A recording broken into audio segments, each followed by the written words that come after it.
Alrighty, y'all, let me tell you something. I have learned something since this channel has grown. I've gotten a lot of awesome viewers send in some really cool stuff to the P.O. Box. It's always linked down there.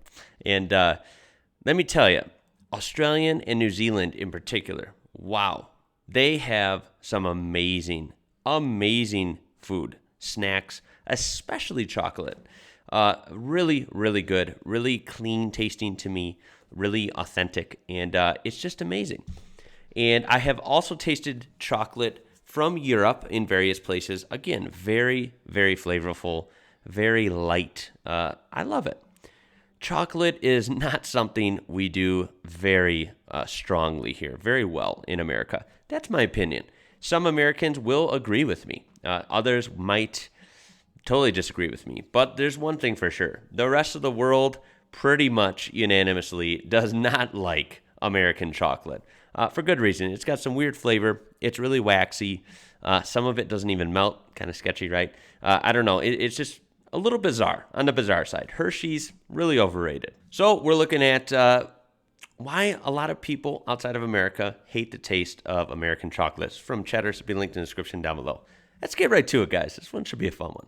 While us Americans are mindlessly chomping away at our Hershey's bars, some of our friends across the pond are kind of disgusted by what we're eating, even though it tastes good to us. They've said American chocolate tastes like... I will say Hershey's does not taste gross to me. I'm not going to totally bash it. I'm just going to be honest with you.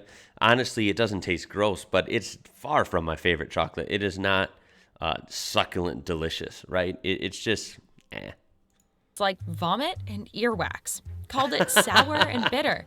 Now that's different. Yeah, it's a little harsh. It's a matter of taste, yes. But actually, there's a scientific reason why Europeans think our chocolate tastes so bad. This says Europeans in general, First, but I would say we have to do some debunking. This goes for a lot of the world. If you look at the nutrition labels of a European Cadbury bar and an American... I thought Cadbury was more big time in like the UK and Australia rather than Europe as a whole, but I could be wrong. What do I know? Hershey bar, this is what you'll see. All the ingredients listed by net weight. You may note that in the Hershey's bar, the first ingredient is sugar, but in the Cadbury bar, the first ingredient is milk.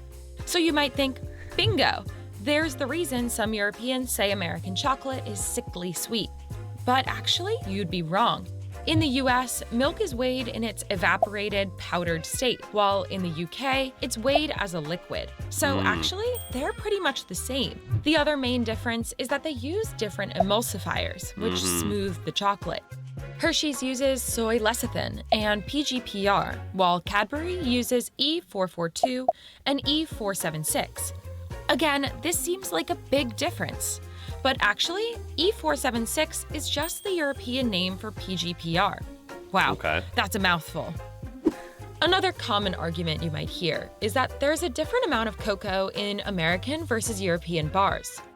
The US has a requirement for 10%, while EU law dictates that it must be at least 30% cocoa. US law says that 10% can only be cocoa powder, but the EU's 30% contains cocoa solids, aka both cocoa powder and cocoa butter. So again, they end up being pretty much the same. You might be starting to think that this is hopeless. I don't think that's the same. They're practically the same chocolate. But these theories... So I'm going to slightly disagree. I don't think they're practically the same. And 30% cocoa content versus 10 is not the same at all. ...are focusing on the wrong ingredients. Let's now shift our attention to the most important ingredient, Milton Hershey. It was 1894 when 37-year-old candy manufacturer Milton Hershey decided to produce sweet chocolate as a coating for his caramels. It was a novel concept for the day, considering that milk chocolate was a rare treat for the rich and famous. Before this time, the intensive production process just wasn't possible on a large... I'm going to say an unpopular opinion real quick, unrelated to the grand scope of things here, but I am way more a fan of dark chocolate. I wasn't that way when I was a kid, but once I turned into my 20s, till now, I am way on board with dark chocolate. rarely have milk chocolate. Dark chocolate is just so much better for you, a little bit, right? And I think it tastes better. What do you guys think? Scale. But Hershey found inspiration from Henry Ford's production line and decided to apply that process to chocolate. It was a smashing success, and their flagship factory in Lancaster, Pennsylvania, became the Hershey Chocolate Company. In 1900, the company began producing milk chocolate in bars, wafers, and other shapes. With mass production, Hershey was able to lower the per-unit cost and make milk chocolate for cheap. Hershey had been competing with other chocolate. I hate to say it, but that is the American way, right? Make something really fast, really cheap, in huge numbers. And, well, who cares if it's actually the best? We'll just tell you it's the best. Companies to have the cheapest chocolate bar in stores, and therefore the most accessible. Being a savvy businessman, he knew that increasing the quality or flavor would result in slim profit margins. So he decided to focus on the back end, aka the accumulation of ingredients. After he fine-tuned his cacao, he decided to focus on the next most important ingredient in a chocolate bar, the milk. And at the time, the early 1900s, fresh milk could not be legally stored for longer than 72 hours. Wow. That put a real cramp in Hershey's style, considering that after 72 hours, any unused milk had to be thrown out. And having fresh milk in chocolate meant that it couldn't be stored as long, even in bar form. So Hershey developed a process to do something to the milk in 1930.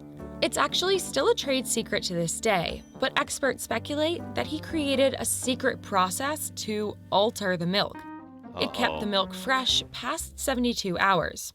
It gave Hershey the edge to make the cheapest and most widely accessible milk chocolate. But that process had an unexpected effect on the chocolate itself.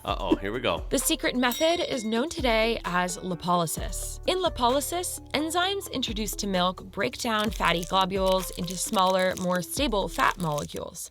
In order to kickstart this process, you first need butyric acid. It's a compound that partially sours the milk, but does give it greater shelf life. The resulting flavor is instantly recognizable. It's also found in Parmesan cheese and vomit. And particularly high quantities of it are found in baby's vomit.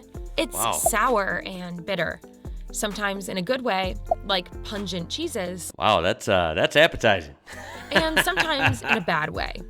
Obviously. It was first discovered in 1814 by French scientist Michael Chevrel, who was interested in finding the chemical responsible for the smell of butter that had gone bad. It's also the chemical responsible for that wet dog farmyard smell. It's secreted from dogs' anal glands, so try not to think of that next time you eat a Hershey's Kiss. But don't worry, the butyric acid in chocolate is from milk. Today, European chocolates are preserved for similar amounts of time. I tell you what, I haven't had chocolate in a long time, especially like American chocolate, like Hershey's Kiss or whatever. I can't even tell you the last time, but I certainly am not craving it. Not craving it right now. By using different chemical preservatives and specially sealed plastic packaging. But Cadbury still recommends that their milk chocolate is consumed within a year of it being produced. So does Hershey, so by now they're pretty similar. Lipolysis allowed Hershey's chocolate to take a resounding lead in the American chocolate wars. But World War II is what caused the taste of this chocolate to conquer American palates. No kidding. During the war, Hershey's chocolate scored a coveted contract to make military D rations for the American Army. Oh, bingo. By 1945, Hershey was producing around 24 million bars a week for soldiers. These bars were a staple in the diets of the hundreds of thousands of soldiers away at war. They were so beloved that Hershey was awarded 5 Army-Navy E-Production Awards. Wow. In contrast, Cadbury, Hershey's biggest European competitor, offered up its factory to make airplane parts and manufacture wartime supplies. They didn't manufacture any food at all, and in fact, in Britain, chocolate was rationed. This allowed Hershey to establish a taste monopoly. Almost every American soldier came home wanting chocolate that tasted the same as the one they'd been eating for years. Since all of the bars that Hershey made explains how that taste would have been accepted and widespread in America. That's actually pretty interesting. I would not have known that before this video. Kind of bizarre. But let's see how it's stuck around and why the rest of the world hates it. For the government used this top secret milk stabilization method. Soldiers got used to the unique taste. In fact, they got so used to it that it became their new normal. Because of the wild popularity of Hershey's post-World War II, other chocolate companies in the US added butyric acid to their chocolate to mimic the flavor of Hershey's that all the soldiers absolutely loved. It became a staple of American commercial chocolate. If you're in the US, like me, you probably don't even notice it when you're chowing down on that chocolate bar from CVS. Today, lipolysis isn't necessary due to chemical advancements in food chemistry. Hershey still does it because the taste is what all of us know and love. Awesome. Some smaller independent chocolate brands have stopped adding butyric acid to their chocolate in favor of marketing it as similar to European chocolates. With trends moving towards an appreciation of organic, pure foods, Hershey may not be at the top of the chocolate world much longer. No. But it's hard to beat their so. super cheap, super accessible chocolate. So don't expect it to go away anytime soon.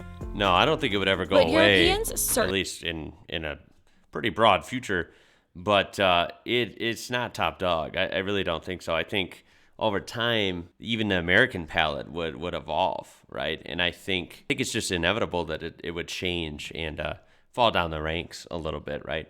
I know I won't be eating it anytime soon just because, like I said, I don't really prefer it. And especially learning more about it, it's pretty funny in broad terms, if I can really sum it up here. It is pretty funny that the great American taste that we all came to love over the last multiple decades is inspired by, I guess, trash or vomit or the anus of a dog. So Certainly notice. I kid. Not really, but None of their chocolate companies use the funny. lipolysis method or supplement their chocolate. So on behalf of Americans, I am very sorry that our chocolate tastes terrible to you, but it's not our fault. Thanks so much for watching, go. and let us know if you've ever tasted anything weird in your chocolate. There it is. Tell me down below what your favorite chocolate is, if you like chocolate, and you got to tell me where it's from.